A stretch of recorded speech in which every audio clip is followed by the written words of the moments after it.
Kate Winkler Dawson. And I'm Paul Holes. This is Buried Bones. Hey, Paul. Hey, Kate. How are you? I'm doing well. I know I left you hanging with Thelma Todd, the very talented Thelma Todd, the Hollywood actress. Do you want to give us a little bit of a recap, since I know it's been a week for some of our viewers and our listeners? Yeah, from what I remember and what stood out to me in the first episode on this case, Thelma Todd was a young actress, actually very accomplished actress, lived in an apartment above a restaurant that she owned with a lover who happened to also be married to another woman. So there was a little bit of a lover's triangle within Thelma's life. And this lover, Roland, he was a director or an executive, right? He was a director, film director. Film director, has this beautiful house up a very steep hill in the Pacific Palisades. Thelma goes out on a Saturday night, and I don't think we discussed the details of, what she did that night. However, her housekeeper, May, ended up Monday morning looking for Thelma and found Thelma slumped in the driver's side of her car in the garage of Roland's house. Mm-hmm. Autopsy indicated she had a fractured nose, she had some bleeding out of the mouth, and she had carbon monoxide poisoning. And that's where we left off. You got it. We've got now a whole host of, I think, very confusing information. So the first half was really establishing, her death. And I don't think we have any clear indication of time of death. We've got two doctors saying two different things. And we do know there is this weird, and it's hard to know if it's a lover's triangle because it was just so vague between them all. And then, we've got Thelma, who I think one of the question marks was, is this suicide? Is this something else? Or is this an accident that happened? So let's start back up with, I had hinted at a couple of things. One was the threatening of Thelma's life. So let's start with that. So about 10 months before Thelma died, so this is about February of 1935, she gets two threatening letters in the mail. They say that she will be harmed or killed unless she pays the letter writer $10,000. So that's about $229,000 today. One of the letters, at least one of them, demands that the $10,000 be paid to Abe Lyman, who is an orchestra leader in New York, whom Thelma was once engaged to. So, authorities, of course, say this is ridiculous. Abe has nothing to do with it. I mean, why would he name himself in a threatening letter? But the letters are signed by the Ace of Hearts. Someone calling himself that same name, the Ace of Hearts, places several long-distance phone calls to Thelma's cafe, threatening to blow the whole place up. These are threats that she reported to the police, but they don't think it's credible. None of this stuff is credible. And ultimately, the police track the threats to two men based in New York, at least one of whom appears to have some kind of a psychiatric illness. And this is a long time ago. But I just want to throw that out there. And it's a reminder of when I said police were really investigating these threats. She is a Hollywood actress, a very well-known one. So she is getting a lot of attention. And this story, which probably would have been written off if she were a quote-unquote normal person as an accident or a suicide, is being seriously investigated as foul play because of her status. Now, and this is, part of the celebrity lifestyle that people probably underappreciate in terms of the nut jobs that are out there. They start obsessing and they want attention and want, something back, whether it's positive or even negative. It's basically they just want something. And, I actually interviewed Eva LaRue, who was being stalked online. She was an actress out of CSI Miami and other things. And ultimately, my partner on Golden State Killer, Steve Kramer, and his agent, buddy, Steve Bush, utilizing one of these stamps on the letters, threatening letters that had been sent in, were able to use genealogy and identify her stalker. And he's just some random guy out, I believe it was in Ohio, living with his mom, sitting in a basement, threatening Eva and her daughter over the course of, like 15 years. Oh my gosh. And that's Are you just, serious? yeah, and it's just, that's part of when you have that national level exposure, you do get those crazies that will do that. So right now, these 2 letters plus the threatening phone calls in to Thelma, which are about 10 months prior to her death, it looks like. Yep. It sounds like authorities are just saying it's one of these nut jobs, and these individuals have no connection to Thelma out in L.A. at the time of her death. That's what it sounds like, right? Yeah, they dismiss these 2 folks. It was just, like I said, another reminder to me also about the threat that these stars are under, constantly. I told you in the last episode about my interview with Marcia Clark. And one of the things I brought up to her was she was on my radar before OJ because she had prosecuted the case against the killer of Rebecca Schaefer, the actress. I mean, that to me, when she was murdered, she was on a big TV series at the time. She was sort of that definition of the quote unquote perfect victim, beautiful Hollywood actress, very humble. She's murdered by a stalker.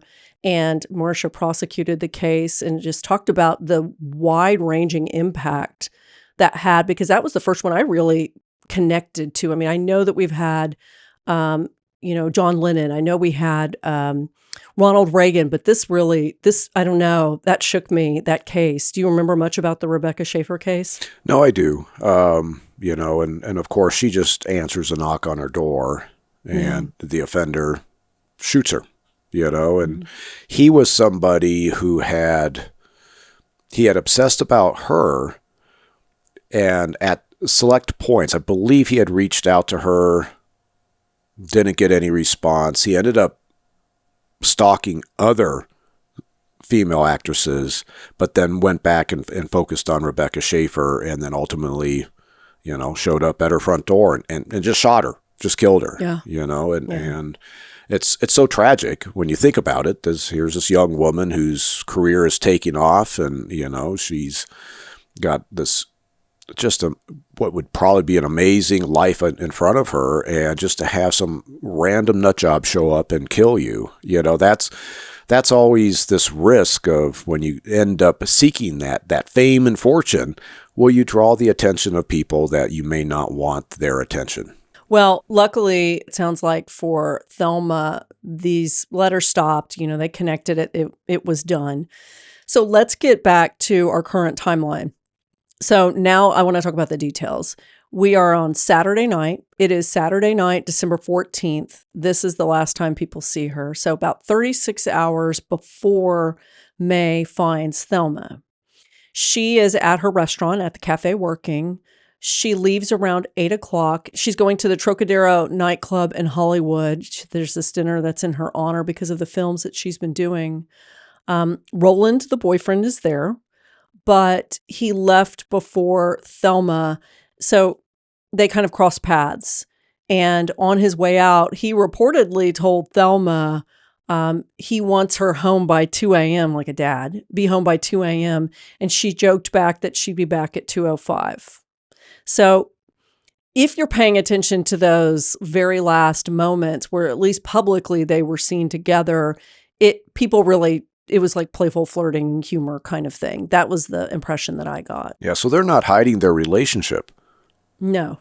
I mean, I think everybody knows about it, but they also know that while Jewel and Roland are legally married, there seemed to be an actual separation there. So again, this is not splashed all over the gossip columns, and this is Hearst media time. So, there's yellow journalism. It's just that's not really part of this so far. So I told you that the car was back up at the house, at Roland's house.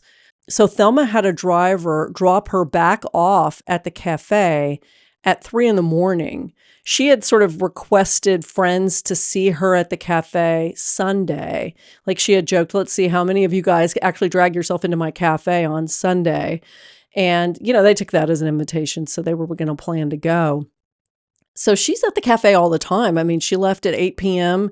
and then she had her driver drop her back off at 3 a.m. after her night out. She is realizing that she didn't bring her key with her to get into the cafe. But she knows that Roland is home in the apartment above the cafe because he said, I'm going home. But it's also believed, Roland says, that Jewel, and Jewel says too, Jewel was there too. So this is where things get kind of mushy and confusing. For whatever reason, Thelma goes into the apartment where Roland is, and she doesn't wake up Roland. And Roland said that this was something that was really common, that he woke up really easily, and I don't think she was scared to wake him up, but I think that might be the whole separate bedroom issue. But Jewel was with him at the time, and that's why maybe she didn't want to wake him up either. It sounds like a very odd relationship, but at the same time, it seemed kind of normalized in this time period. So the police initially believed that she climbed the 250 stairs from the restaurant up the hill to Roland's house. She doesn't have a key to his house either. And she gets into the garage and sits in her car. And the police at this time had believed that she let herself into the garage, not through the garage door, but there's like a side door that was open. She got in her car, she turned on the ignition and fell asleep with the door closed. And a night watchman was scheduled to pass by about 6 o'clock in the morning. And I don't know if I believe this, the police think that Thelma might have fallen asleep waiting for him. They also believe she was pretty inebriated through all of this.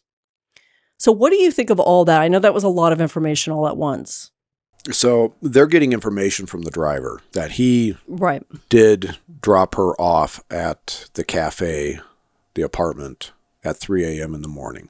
Mm-hmm. And is there any suspicion on the driver at all? No suspicion on the driver. And then with this idea that she went into Roland's room? I think the insinuation was this, that she didn't have a key for the cafe. She didn't have a key maybe for the apartment above also. And she didn't want to knock on the door to wake him up. And so she decided to walk up 250 steps at 4 a.m, drunk, most likely, to get into a house where she doesn't have a key up there either. The only place she actually can succeed into getting into is inside the garage. And then the idea is that she would turn on the car with the garage door closed to wait for a night watchman. I don't know why none of that makes sense to me, but maybe it does to you. Well, I'm just wondering, this is, mid-December. And even though it's, we're talking LA, Pacific Palisades, maybe it's chilly. And, one of the questions that I have about this 1935 Lincoln Phaeton car is, mm-hmm. does it have heat? Would you have turned the car on in order just to have some heat? And, in order to get the heat, you need to have the engine running to heat up the coolant that goes through the heater core, and then the mm-hmm. fans blow through the heater core to generate heat. And she just doesn't recognize that a running car inside a closed environment is dangerous, with the carbon mm-hmm. monoxide. Though it seems like she was inside the cafe to get to the apartment. Mm-hmm. So why does she leave to go all the way up those steps to ultimately just get into her car? Right. Now, if she's so inebriated, judgment is impaired, and she may not be thinking right. Maybe she's thinking, okay, well, Roland and Jules are down at the apartment. I'm just going to get up to the house and stay up there, and crawl into a bed up there. And then she gets all the way up there and realizes, oh, I can't get in. At least searching, they're saying that the high-end Lincolns from the 1930s had rudimentary heating systems, which would have been the best for the vehicles of that time frame, but rudimentary relative to the heating systems in vehicles today. It's like diverting engine heat into the passenger compartment. So it sounds like it's possible that her vehicle did have a source of heat, and that may be why she ended up in the vehicle middle of the night, mid-December, and she's stuck outside. So get in the vehicle, turn it on to get some heat, and carbon monoxide got her. So here's the other side of that. There is no way that woman went to a fancy smancy event in her honor at that place, at that, restaurant with all of those people glammed out. What kind of shoes do you think she was wearing? Oh, she's going to be decked out. She has an image, a brand that she has to maintain. Heels. She's not walking up 250 steps in heels at 4 a.m, cold. I mean, there's no way. So May will say, there's going to be a coroner's inquest that I'll tell you about. And May will say at this coroner's inquest, she hated that. She never wanted to go up that hill. Somebody took her up there. And the chauffeur says it wasn't me. And so she vanishes after he drops her off. And they alibied him, and nobody suspected him. But that is, I think, the big issue here is the chauffeur says she wasn't drunk, she was sober. Roland said, and I'll tell you what he says here. He said it would have been like her to not knock on the door and wake him up if he didn't have a key. She had done that before. And when he was there, and she ends up throwing a rock through the bedroom window, which I'm sure he didn't appreciate. But then when she would lock herself out, other times she would just go to her mom's. Now, I don't know if that meant she would get in her car and drive to her mom's, or if she would call the chauffeur back, but that's not what happened. She didn't contact her mom. So the last thing we know is this driver drops her off at the cafe. She's locked out there. She's locked out of Roland's apartment. She supposedly in heels and a mink and everything else climbs up 250 stairs. And now is probably, Paul, a good time for you to look at those maps. Okay. And, one question I have is when her body's found, is she wearing heels? Let me see. Because, women will take their heels off when they end up having to walk along ways or. I want you to look at this and you tell me what you think if she walked up this spot with no heels on. Because she's wearing hose, I'm sure, too. It's 270 steps, according to this newspaper. So go to pages 3 and 4 and kind of describe, when you can, what you think. The first image is an actual photograph of the storefront of the cafe, which it's a bigger building than what I was expecting. And, I can see, it's right there, right off the side of the road. There's parkings. There's several vehicles that are pulled up into parking spots, nose into the front of this building. And there's a label indicating where the Sidewalk Cafe was, which is at Thelma's Cafe, because it also says the Joya Cafe above that. It's a Sidewalk Cafe, and the Joya or whatever that is must just be a separate business. Hers is that whole bottom section. That's huge. Yeah, no, that's a good-sized cafe. And then there's a label pointing to, on the right side of the photograph, which is the kind of a multi-story part of this storefront. Whether it be the second or the third floor, the label indicates that's where Thelma Todd's apartment was at. Yeah. And then there's some dotted lines, which I'm. It's confusing. If you look at the second one, you'll see there's 2 sets of steps, but they're almost separated by this looks like a hall. This woman is not doing this, I don't think, in heels at 4 a.m. Okay, so there's two sets of steps, and then you have the steps go up to what appears to be one road. You cross that road, and then you go up a second series of steps to get to the house. And those steps, basically, it's like 2 separate sets of steps, but they're straight per this sketch on the second page that you just sent me. And yeah, this looks like a significant distance. This is a situation. It's hard to discern from the photograph and the sketch sort of the spatial aspects of what we're looking at. And 270 steps is a lot. You think about like a floor, you're looking at about 12 steps in a residential dwelling to get from, like my basement up to the main floor, 12 to 15 steps. And so when you're starting to talk about 270 steps, I mean, you're going up, I don't know, 20 floors, 25 floors maybe. Yeah. So obviously this would be a rigorous activity.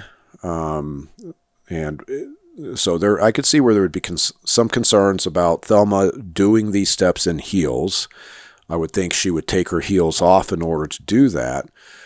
Secondly, her heart condition, whatever that is, does the heart condition, prevent her from doing this type of physical exertion? But then there's the victimology. May is saying there's no way she would ever have done that. Yep. So if she did not walk up the steps, how does she get up to the house? I know this chauffeur is not of concern. I'm just, it's like, well, he's the last one who saw her alive. Right. Right? Yeah. It's like, okay, so how did they eliminate him? Well, here's one part of it. So now we got to talk about witnesses, because there were people who say they saw her or talked to her on Sunday. And, the last time he saw her was when he dropped her off Sunday at 3 a.m. So let me tell you what people said. 3 people report information to the police that, if true, would have required Thelma to be alive on Sunday, not dead Saturday night / Sunday morning. So, the time of death thing is becoming more interesting. One is named Martha Ford. She's a friend of Thelma's. And she said they spoke on the phone on Sunday. Thelma had been invited to a cocktail party at Miss Ford's residence in Laurel Canyon. Martha says that Thelma called her at 4 p.m. So this is like the 12-hour timeline that we're talking about, that the initial doctor said, saying that she was on her way to this party and that she was going to bring a friend along with her. She did not show up, obviously, to the cocktail party. And they had the ability to trace phone calls, and they could not find evidence of that phone call from Martha Ford. Okay. So that's sketchy witness number 1. Do you want to stop there, or do you want me to keep going, or what do you think? No, keep going. I kind of want the whole picture on these witnesses. Okay. The next one is a waiter who is not someone who's named. I presume he didn't testify in front of the coroner's jury, but I don't really know, or the coroner's inquest. He was at a different cafe, not her cafe, on Hollywood Boulevard, and he tells police he saw Thelma, who she would have stuck out like a sore thumb, obviously. He saw her drive past the cafe on Hollywood Boulevard at 2 p.m. on Sunday. So 2 hours before, she was supposed to be talking to Martha Ford.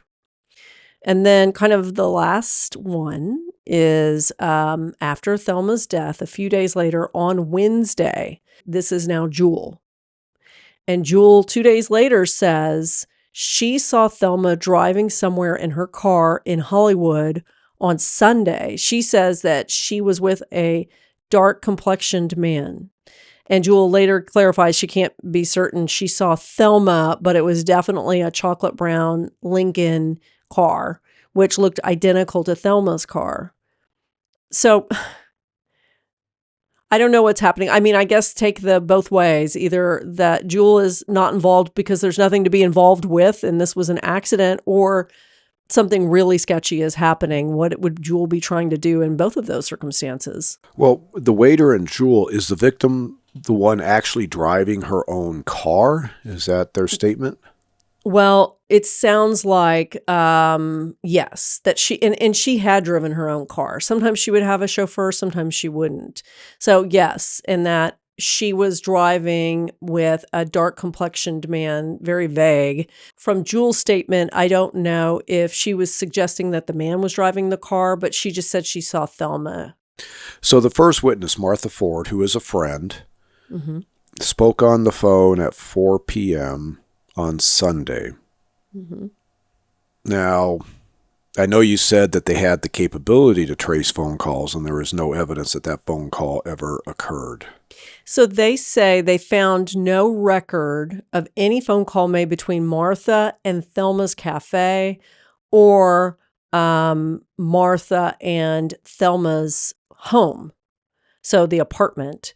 But, I would assume they would run that same thing on Roland's house, or maybe she used a payphone. I don't know what she would have used, but those were the two that they looked at. If you have the waiter and he's accurate in his statement saying he saw Thelma drive past his cafe on Hollywood Boulevard at 2 p.m., Mm-hmm. and then Martha is now saying that Thelma spoke with her on the phone at 4 p.m., it's possible that Thelma is not at any of her known locations. She's out and about. Mm-hmm. Now, one of the things I don't know is, 1935, phone records, like billing records and stuff like that, how much they stayed on top of local phone calls. Mm-hmm.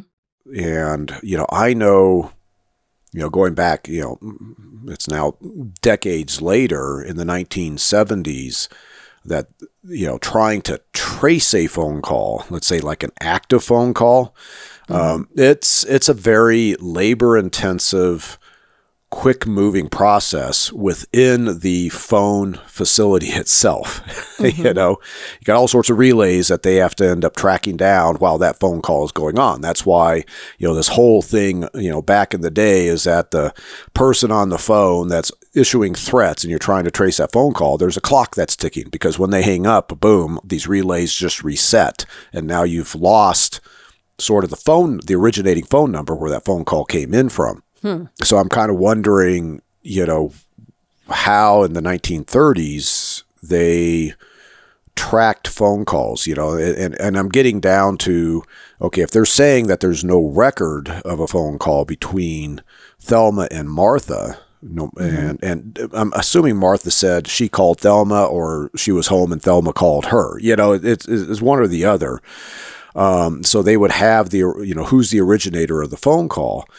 How much veracity to put on the investigator's information. And I don't know right now. That's a big question mark. Are they right and there was no phone call?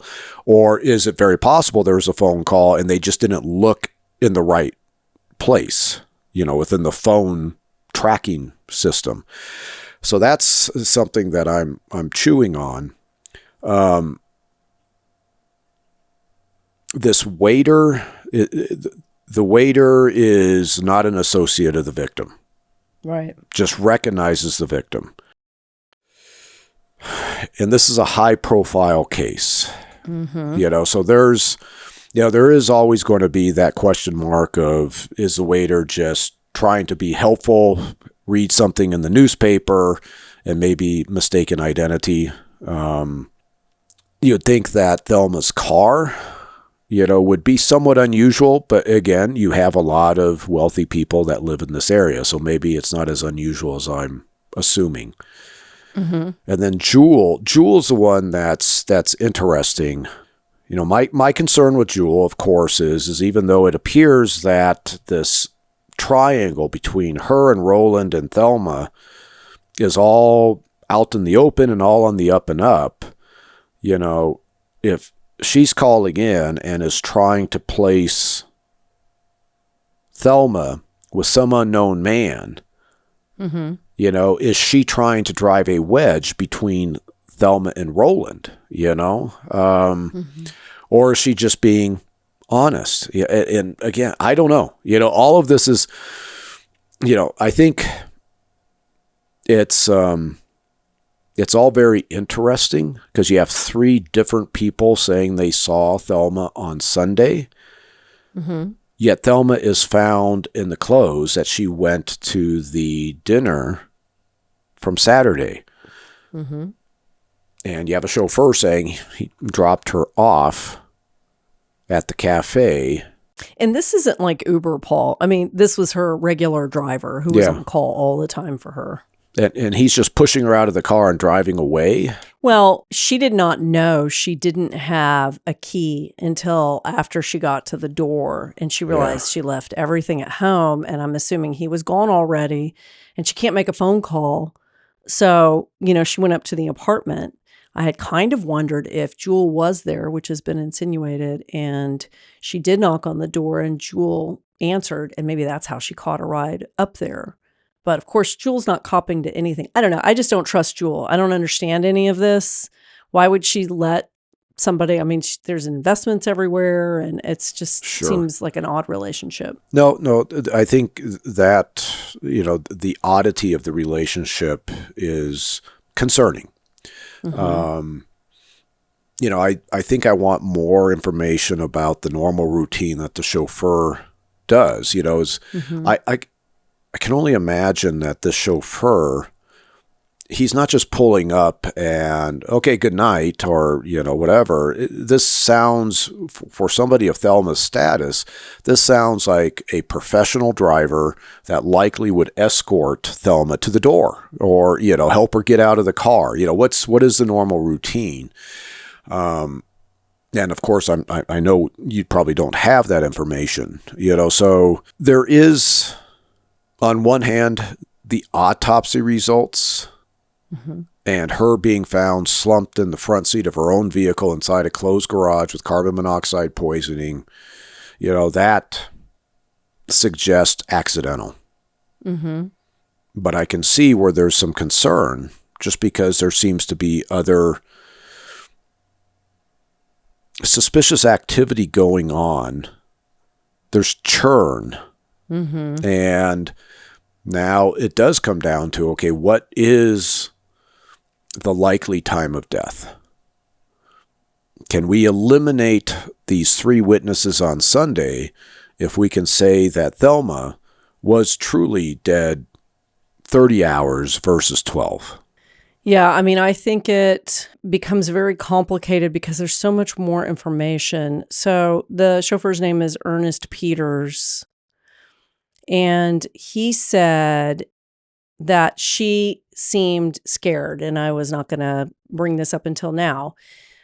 So Thelma had, and this was a theory that, the police claim they went down this road, but we'll see. She had apparently had a recent altercation with her ex-husband, who had ties to mobsters. And there began to be speculation that she, and the chauffeur kind of backs this up, that her ex-husband and mobsters that had been floating around, this area and in her circle were pressuring her to use the cafe in gambling. And that this could have been connected to that somehow. And so the chauffeur says, she had sketchy people around. He testified at, what would soon be in the coroner's inquest. And that he, just said she was scared of her ex-husband and that there had been recent issues between the two of them. But he said, he put her at the cafe. There's a spot where it's in front of the cafe and also in front of a tiny set of steps that I think you see in one of the maps that go up to her apartment. I guess it's not tiny, but it's a short set of steps. So he doesn't particularly know which way she went at that point. And then, there's information about the mob tie stuff. Well, it does boil down to, I kind of go back to the fractured nose a little bit. Yeah. You have the theory that she succumbs to carbon monoxide poisoning. She slumps forward, hits her nose against the steering wheel. Mm-hmm. And I'm not doubting that could potentially fracture, but it would be a very minor. Mm-hmm. I mean, God, I remember playing basketball as a kid, and I'd have that basketball rebound off the rim and just slam into my nose. Mm-hmm. And that would be a hell of a lot more force than my head just kind of slumping forward into a steering wheel. And I never broke my nose. some boys had their noses broken by basketballs, right? So this is where, evaluating, okay, the level of damage to her nose, I think is part of what I would be looking into. And where the bleeding is coming out of her mouth. I mean, is her upper palate to her oral cavity, the roof of her mouth, is that fractured as a result of this fractured nose? Or is the blood from the mouth just a result of blood, kind of dripping down from the nasal cavity into the oral cavity? These are observations they need to be making at autopsy, or should have made at autopsy, because I mean, if her nose is crushed in and, her upper palate is fractured, then I would say that's not from her slumping forward. Somebody punched her in the nose or similar. So I think, like, for me to start resolving, the circumstances and the suspicions and the theories, it's going back to the core. It's going back to, what does the crime scene say? What does the autopsy say? Can I see something that indicates, or let's say either corroborates or refutes the theory that this was just an accidental carbon monoxide poisoning? Well, let me just tell you a little bit more about the ex, and I don't know if it's going to go anywhere or not. So 3 years, not very long ago, before she died, she married a guy named Pat DeCicco. He's an agent and a producer who has alleged ties to mobster Lucky Luciano. And they divorced 2 years later. And this is it now. They're divorced in a year before she dies. During their marriage, they have absolutely awful arguments, very violent. It sounds like Pat is abusive, and he hurts Thelma on multiple occasions. He breaks her nose. And she had been the one to file for divorce, saying that he was cruel. Still, really weird side note, Pat DeCicco went on to marry Gloria Vanderbilt. Oh. In 1941. Wow. And she was only 17 when they got married. And she said he was extremely abusive. So the running theory is about the mob, that she got drawn into this world because the ex-husband, who has only been an ex-husband for a year, was involved. And that this would have been fairly common. And Roland West could have been involved too. I mean, he was a film director. The intertwining between a lot of Hollywood and the mob was pretty tight in this time period. So, that is not out of the realm. But you're right. Again, it's like the details of the autopsy, may or may not have told us more information. I just think all of these circumstances are so weird. I am so bothered that no one is copping to taking her up to the top of this hill, and then all of these things that are happening. So if she is alive on Sunday, why is she found dead Monday morning in the same clothes that she wore Saturday night? How does that make sense?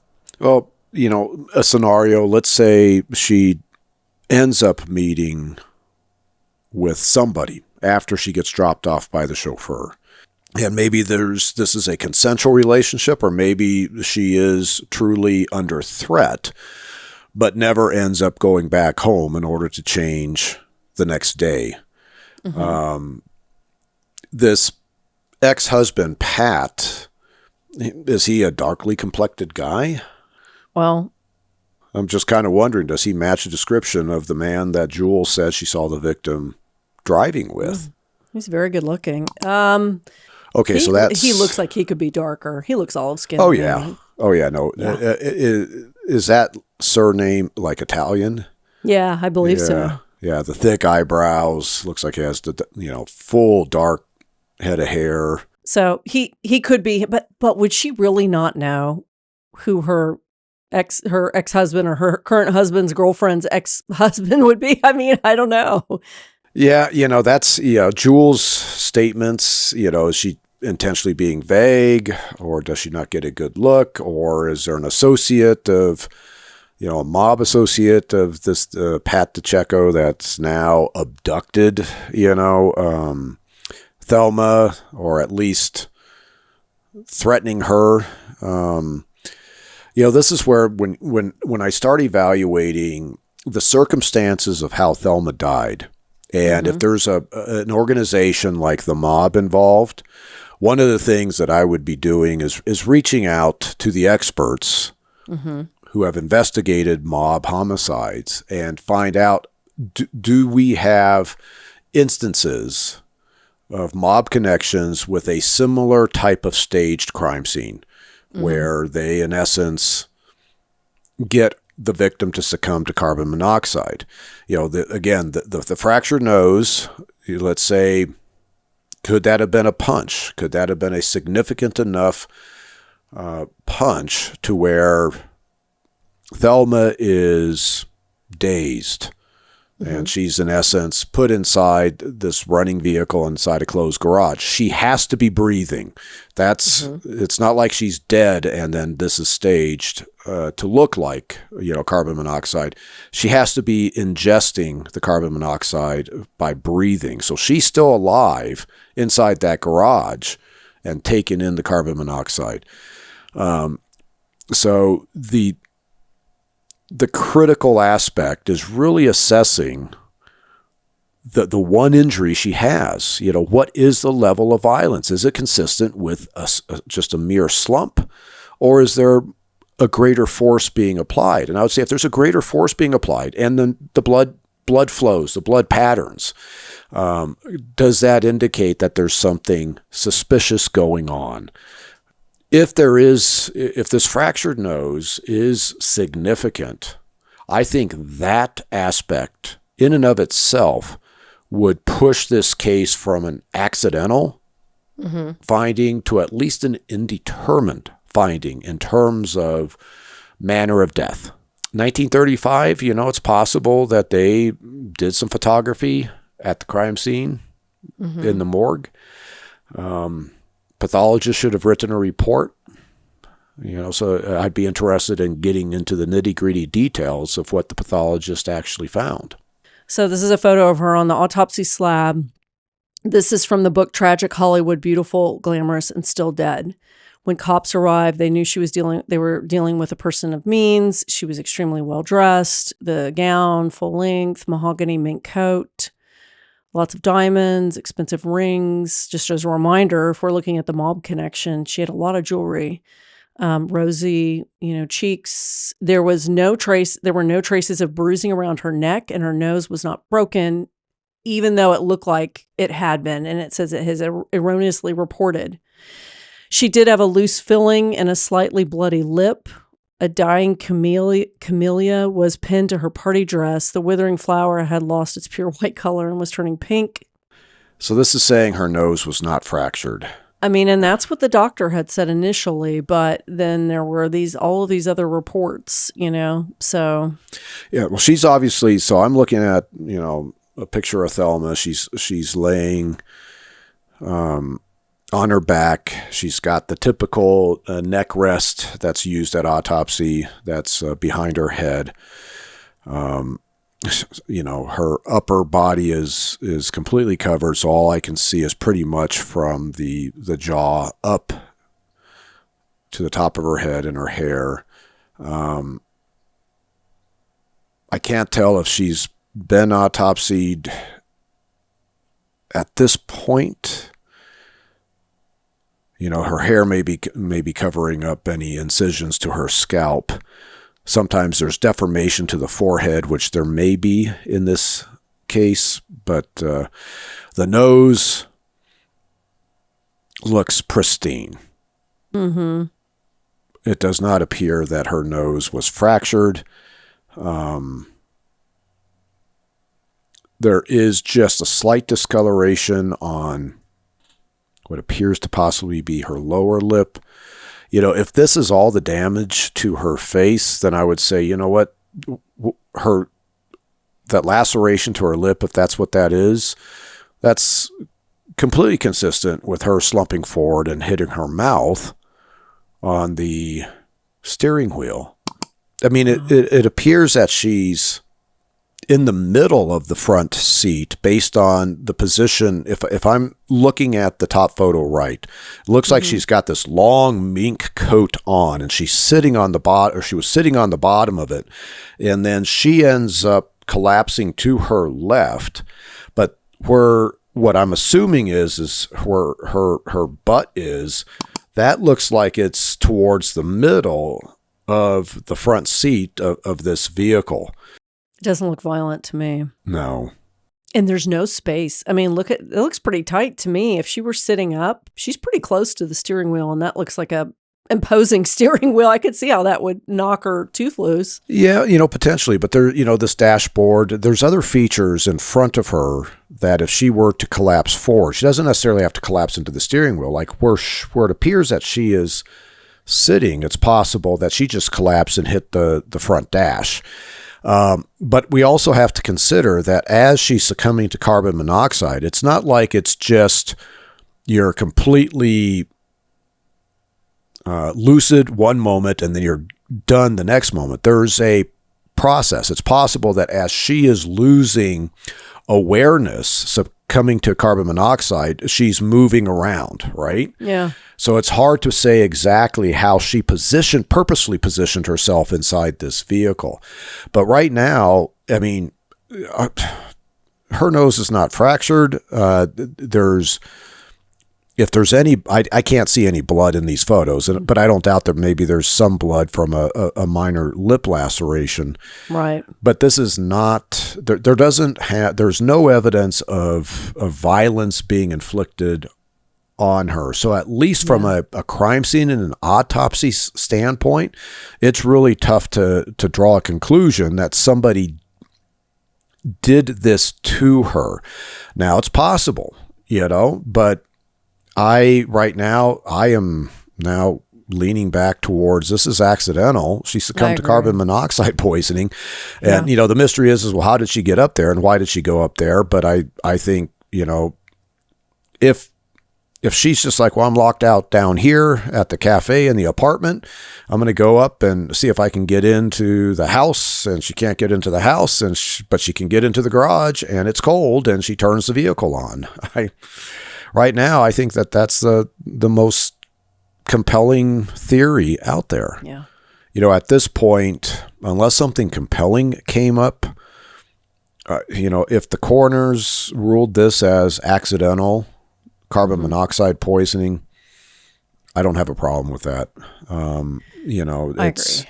I think her celebrity status and some of the, the strange relationships and mob connections and death threats and all of that, that's all very interesting. But fundamentally, to be able to say that somebody came in and killed her, the evidence just isn't there with what I've seen. I agree, man. I'm going to give a lot of credit to Tragic Hollywood. If anybody wants to look at some more of these photos, and just some wonderful photos of her on the set. Yeah. Just a 29-year-old actress who was working so hard, and she's got this cafe and she's obviously planning for the future. And I don't know how she got up there. Maybe the chauffeur turned around and gave her a ride and just for some reason didn't want to say anything about it. Who knows? But this really doesn't, the coroner said these were mild. This does not look like she was in a fight in any way. But with so many weird circumstances, her not wanting to walk up the steps, her heart condition, 3 or 4 in the morning, it's cold outside, all of this stuff just added up to really suspiciousness, I think, for everybody involved. The coroner's jury ruled that the death appeared accidental, but that it needed to be further investigated. They wanted somebody to take a closer look at the organs for more conclusive evidence, ruling out foul play. I don't know, what do you think they were thinking? 70 to 80% saturation of carbon monoxide seems pretty conclusive to me. I mean, what were they thinking they would find in there? I'd wonder if there had been,